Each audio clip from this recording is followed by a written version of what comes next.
புதுச்சேரி சிறிய மாநிலம்.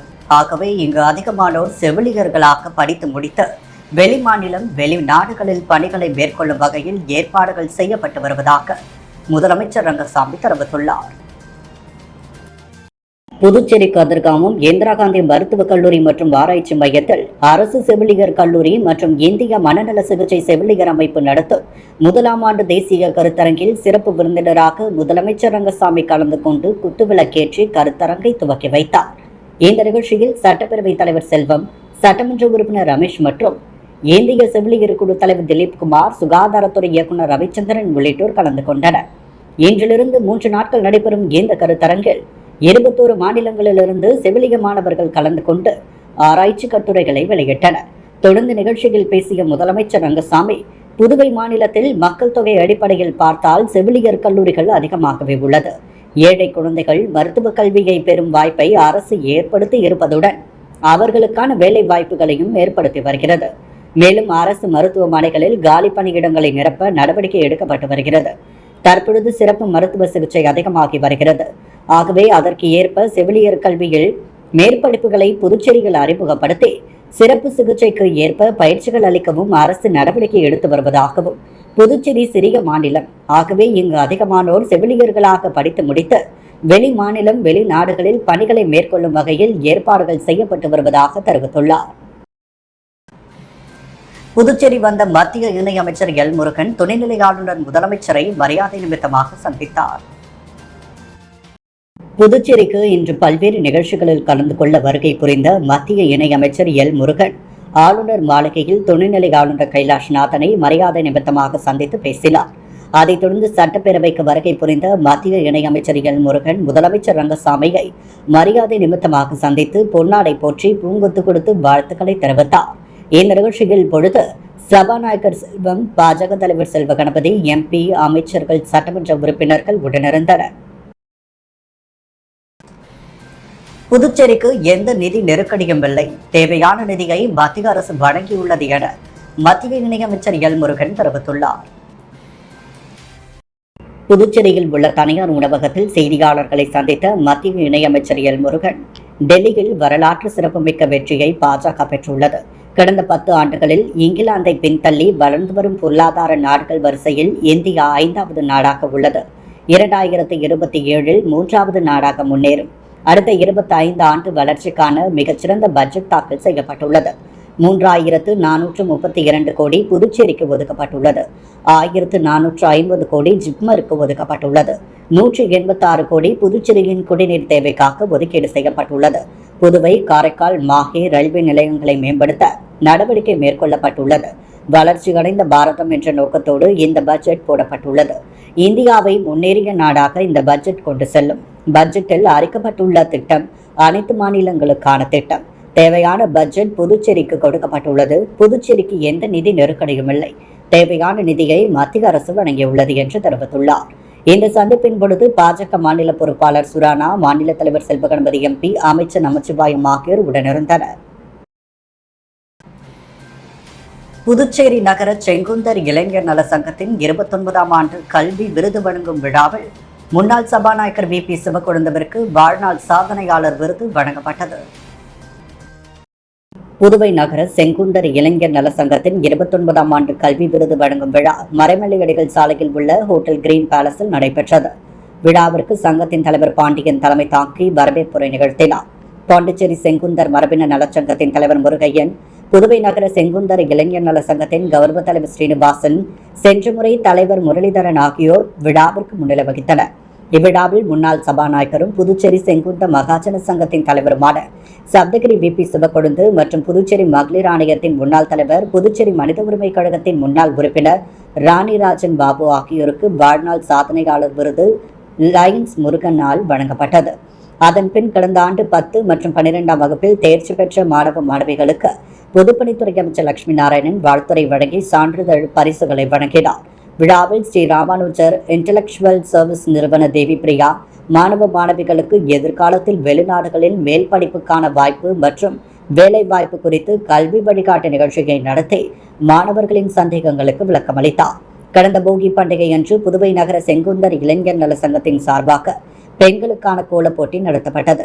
போட்டியில் கலந்து கொண்ட மகளிருக்கு புதுவை மாநில செங்குந்தர் கல்வி நல சங்கத்தின் தலைவர் சட்டமன்ற உறுப்பினர் வி பி ராமலிங்கம் அனைவருக்கும் பரிசு வழங்கி பாராட்டுரை வழங்கினார்.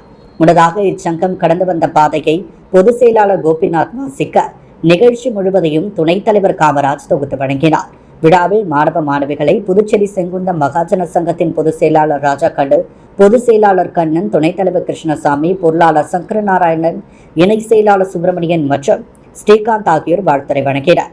விழாவின் இறுதியாக சங்கத்தின் பொருளாளர் ராஜேஷ் ஆண்டறிக்கையை வாசித்து நன்றி உரையாற்றினார். நிறைவாக விழாவில் கலந்து கொண்ட அனைவருக்கும் அறுசுவை விருந்து அளிக்கப்பட்டது. மணவெளி தொகுதி ஓடைவெளி கிராமத்தில் எழுந்தள்ளியுள்ள ஸ்ரீ பெரம்படி மாரியம்மன் ஆலய மகா கும்பாபிஷேக விழா துணைநிலை ஆளுநர் கைலாஷ்நாதன் கலந்து கொண்டு சுவாமி தரிசனம் செய்தார். புதுச்சேரி மணவெளி தொகுதி ஓடைவெளி கிராமத்தில் எழுந்தள்ளியுள்ள அருள்மிகு ஸ்ரீ விநாயகர் மற்றும் ஸ்ரீ பெரம்படி மாரியம்மன் ஆலய அஷ்டபந்தன மகா கும்பாபிஷேக விழா சிறப்பாக நடைபெற்றது. விழாவில் சிறப்பு விருந்தினராக புதுச்சேரி மாநில துணைநிலை ஆளுநர் கைலாஷ்நாதன் கலந்து கொண்டு சுவாமி தரிசனம் செய்தார். இவ்விழாவில் சபாநாயகர் ஏம்பலம் செல்வம், சட்டமன்ற உறுப்பினர் பாஸ்கரன் தட்சிணாமூர்த்தி, திமுக மாநில கலை இலக்கிய பேரவை அமைப்பாளர் சிவசங்கரன் ஆகியோர் சிறப்பு விருந்தினராக இவ்விழாவில் கலந்து கொண்டு சுவாமி தரிசனம் செய்தனர். இவ்விழாவிற்கான ஏற்பாடுகளை ஆலய அறங்காவலர் குழு மற்றும் கிராம பொதுமக்கள் இணைந்து செய்திருந்தனர். புதுச்சேரி தேங்காய் திட்டு இழுவை வலையில் ஆமை விளக்கு சாதனம் பொருத்தப்பட்டு சோதனை பார்க்கப்பட்டு மீனவர்கள் வலையில் பல வகையான மீன்கள் சிக்கியது. கடல் பொருட்கள் ஏற்றுமதி மேம்பாட்டு ஆணையத்தின் சென்னை மண்டல கோட்டம் புதுச்சேரி மீன்வளம் மற்றும் மீனவர் நலத்துறை சார்பில் தேங்காய் திட்டு துறைமுகத்தில் இழுவை வலைகளில் ஆமை விளக்கு சாதனம் பொருத்தி சோதனை செய்து பார்க்கப்பட்டது. இதில் ஆமைகளை தவிர பல வகையான மீன்கள் கிடைத்தது. இதில் இணை இயக்குநர் ஜெயபால், ஒருங்கிணைப்பாளர் அருள்மூர்த்தி மற்றும் தீபாகரன் மற்றும் மீன்வளத்துறையின் சார்பில் அதிகாரிகள், விசைப்படகு உரிமையாளர்கள், சங்க தலைவர் ஜெயராஜ் மற்றும் உறுப்பினர்கள் கலந்து கொண்டனர். காங்கிரஸ் கட்சி பிரமுகரும் தொழிலதிபருமான மணி பிறந்தநாள் விழா முன்னாள் முதலமைச்சர் நாராயணசாமி தலைமையில் கேக் வெட்டி கொண்டாடப்பட்டது. காங்கிரஸ் கட்சி பிரமுகரும் தொழிலதிபருமான மணி பிறந்தநாளையொட்டி அவரது அலுவலகத்தில் முன்னாள் முதலமைச்சர் நாராயணசாமி, காங்கிரஸ் முன்னாள் சபாநாயகர் ஏ வி சுப்பிரமணியன், காங்கிரஸ் கட்சி மாநில துணைத் தலைவரும் காமராஜர் நகர் தொகுதி பொறுப்பாளர் தேவதாஸ் தலைமையில் கேக் வெட்டி கொண்டாடப்பட்டது. இதில் அவருக்கு பொன்னாடை அணிவித்து பூங்கொத்து கொடுத்து வாழ்த்து தெரிவிக்கப்பட்டது. இதில் தொகுதி மற்றும் மாநில கட்சி நிர்வாகிகள் பலர் கலந்து கொண்டு வாழ்த்து தெரிவித்தனர். புதுச்சேரி ஜுவல்வன் நிறுவனத்தின் புதிய விரிவுபடுத்தப்பட்ட கிளை மற்றும் ஜில்லராவின் வெள்ளி நகைகளின் பிரத்யேக தளத்தை முதலமைச்சர் ரங்கசாமி திறந்து வைத்தார். புதுச்சேரி காமராஜர் சாலையில் ஜுவல்வன் நிறுவனத்தின் புதிய விரிவுபடுத்தப்பட்ட கிளை மற்றும் ஜிலாரா வெள்ளி நகைகளின் பிரத்யேக தளத்தை முதலமைச்சர் ரங்கசாமி திறந்து வைத்தார். Emerald jewel industrial India limited நிறுவனம் கடந்த 40 ஆண்டுகளாக தங்கம், வைரம், பிளாட்டினம் மற்றும் வெள்ளி நகை தயாரிப்பில் உலக அளவில் உயர்தரம் வாய்ந்த நிறுவனமாக திகழ்கிறது. ஜுவல்வன் எமரால்ட் நிறுவனத்தின் ரீட்டைல் நகைக்கடை பிராண்ட் ஆகும். இது கடந்த 2012ஆம் ஆண்டு முதலில் புதுச்சேரி முதலமைச்சர் ரங்கசாமியால் துவங்கப்பட்டது. கடந்த 12 ஆண்டுகளில் புதுச்சேரியில் துவங்கி தமிழகத்தில் 11 கிளைகள் அமைத்து மொத்தம் 12 கிளைகளுடன் பல லட்சம் வாடிக்கையாளர்களை மகிழ்வித்துள்ளது. புதுப்பொலிவு பெற்று வாடிக்கையாளர்களுக்காக திறக்கப்பட்ட விழாவில் புதுச்சேரி முதலமைச்சர் ரங்கசாமி மற்றும் ஜுவல்வன் நிறுவனத்தின் இயக்குனர் தியான் சக்தி ஸ்ரீனிவாசன், அவரது நிறுவனத்தின் மேலாளர்களான ராஜ வெங்கடேஷ், சரவணன், ஸ்ரீனிவாசன், தமிழ்செல்வன் யானார் மற்றும் சுரேஷ்குமார் ஆகியோர் கலந்து கொண்டனர். இந்த கிளையில் இப்பொழுது வெள்ளியால் ஆன ஆயிரக்கணக்கான டிசைன்களில் சிறுமியர், கல்லூரி பெண்கள், மணமகளுக்கான திருமண நகைகள், பணிக்கு செல்லும் பெண்கள் மற்றும் பார்ட்டி விசேஷங்களுக்கு ஏற்ற அனைத்து வகை நகைகளும் வாங்கி மகிழலாம் என்று தெரிவிக்கப்பட்டுள்ளது. தேசிய அளவில் நடைபெற்ற கேரம் போட்டியில் 3, 5, 6 மற்றும் 8வது இடத்தை பிடித்த புதுச்சேரி மாணவர்கள் சாதனை படைத்துள்ளனர். புதுவையில் கடந்த 1 வருட காலமாக தி பாண்டிச்சேரி அமெச்சூர் கேரம் அசோசியேஷன் சார்பாக தேசிய அளவில் நடைபெறும் கேரம் போட்டிகளில் பங்கு பெறும் வீரர்கள், வீராங்கனைகள் பல்வேறு சாதனைகளை படைத்து வருகின்றனர். குறிப்பாக பெண்கள் அணி 3 பதக்கங்களை பெற்றுள்ளனர். மேலும் 48வது ஜூனியர் கேரம் போட்டி மதுரையில் நடைபெற்றது. இதில் கலந்து கொண்ட புதுவை வீராங்கனைகள் அகில இந்திய அளவில் 3வது இடத்தை பிடித்தனர். கடந்த மார்ச் மாதம் 2024 வாரணாசியில் நடைபெற்ற 45வது சப் ஜூனியர் கேரம் போட்டியில் பெண்கள் அணி 3வது இடத்தை பிடித்தனர். தனிநபர் ஒற்றையர் பிரிவில் பூஜா 5வது இடத்தை பிடித்தார். இதே போட்டியில் ஆண்கள் பிரிவில் டோனி 6வது இடத்தை பிடித்தார். இதனைத் தொடர்ந்து செப்டம்பர் 2024 மத்திய பிரதேசம் குவாலியரில் நடைபெற்ற 49வது ஜூனியர் போட்டியில் பெண்கள் அணி 2வது இடத்தை பிடித்தனர். தனிநபர் பிரிவில் பூஜா 6வது இடத்தை பிடித்தார். மேலும் 21 வயதிற்கு உட்பட்டோர் பிரிவில் செபாஸ்டியன் அகில இந்திய அளவில் 8வது இடத்தை பிடித்தார். இந்த வெற்றியை தொடர்ந்து ஜனவரி மாதம் 5 முதல் 8 தேதிகள் வரை ஆந்திர மாநிலம் நெல்லூரில் நடைபெற்ற 29வது தேசிய சீனியர் ஃபெடரேஷன் கோப்பை போட்டியில் புதுவை வீராங்கனை பூஜா தனக்கு எதிராக விளையாடிய முன்னாள் உலக சாம்பியன் மற்றும் தேசிய சாம்பியனையும் வீழ்த்தி தங்கக் கோப்பையை பெற்றார். இது அவர் தன்னுடைய 14வது வயதிலேயே நிகழ்த்திய மிகப்பெரிய சாதனையாகும்.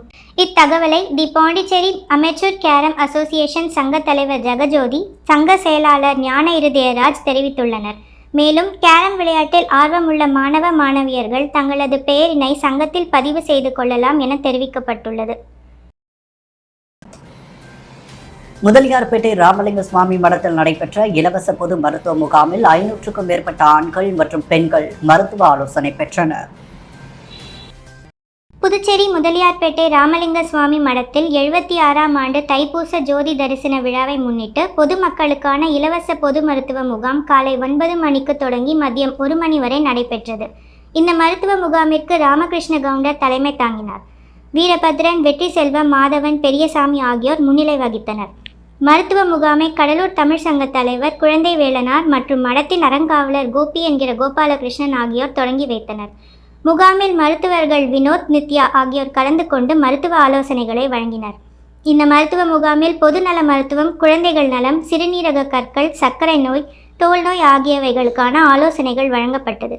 இம்முகாமில் சுமார் 500க்கும் மேற்பட்ட ஆண்கள் மற்றும் பெண்கள் கலந்து கொண்டு மருத்துவ ஆலோசனைகளை பெற்று சென்றனர். விழாவிற்கான ஏற்பாடுகளை ராமலிங்க சுவாமி மடத்தினர், அக்ஷய் மெடிக்கல்ஸ், இந்திய குடியரசு மக்கள் பேரவை, ஏஎஸ் ஆப்டிகல்ஸ் ஆகிய நிறுவனங்கள் செய்திருந்தன. ஃபியூச்சர் ஸ்டார் ஸ்போர்ட்ஸ் அகாடமி சார்பில் நடைபெற்ற மினி மாரத்தான் போட்டியில் வெற்றி பெற்றவர்களுக்கு 1 லட்சம் ரூபாய் மதிப்பிலான பரிசுகள் வழங்கி பாராட்ட பெற்றது. ஃபியூச்சர் ஸ்டார் ஸ்போர்ட்ஸ் அகாடமி சார்பில் பாண்டிச்சேரி மினி மாரத்தான் போட்டி புதுச்சேரி கடற்கரை சாலை காந்தி சிலை அருகே நடைபெற்றது. இதில் சுமார் 1500க்கும் மேற்பட்ட ஆண்கள், பெண்கள், மாணவர்கள், 19 வயதிற்கு உட்பட்டவர்கள் என பலரும் கலந்து கொண்டு தங்களது திறமைகளை வெளிப்படுத்தினர். இந்த நிகழ்ச்சியில் சிறப்பு விருந்தினராக ஐஸ்வர்யம் ஆயில் உரிமையாளர் சதீஷ்குமார் தலைமை தாங்கி போட்டியினை துவங்கி வைத்தார். இதில் சிறப்பு அழைப்பாளராக ரெயின்போ மெட்ரிக் பள்ளி தாளாளர் அப்துல் வகத், இந்திரா இண்டேன் கேஸ் சர்வீஸ் உரிமையாளர் பரசுராமன், ரெயின்போ மெட்ரிக் பள்ளி முதல்வர் சுமதி ஆகியோர் கலந்து கொண்டு வெற்றி பெற்ற மாணவர்களுக்கு 1 லட்சம் ரூபாய் மதிப்பிலான பரிசுகளை வழங்கி பாராட்டினர். மேலும் கலந்து கொண்டவர்களுக்கு சான்றிதழ்கள் வழங்கப்பட்டன. நிகழ்ச்சிக்கான ஏற்பாடுகளை ஃபியூச்சர் ஸ்டார் ஸ்போர்ட்ஸ் அகாடமி நிர்வாக இயக்குனர் தியானா மோகன்தாஸ் உட்பட நிர்வாகிகள் செய்திருந்தனர். புதுவையின் அன்றாட நிகழ்வுகளை காண பாண்டி ஹெட்லைன்ஸ் யூடியூப் சேனலை சப்ஸ்கிரைப் பண்ணுங்க. தொடர்ந்து எங்களுடன் இணைந்திருக்க பக்கத்தில் உள்ள பெல் பட்டனை பிரஸ் பண்ணுங்க. லைக் பண்ணுங்க, ஷேர் பண்ணுங்க. என்றும் உங்களுடன் பாண்டி ஹெட்லைன்ஸ்.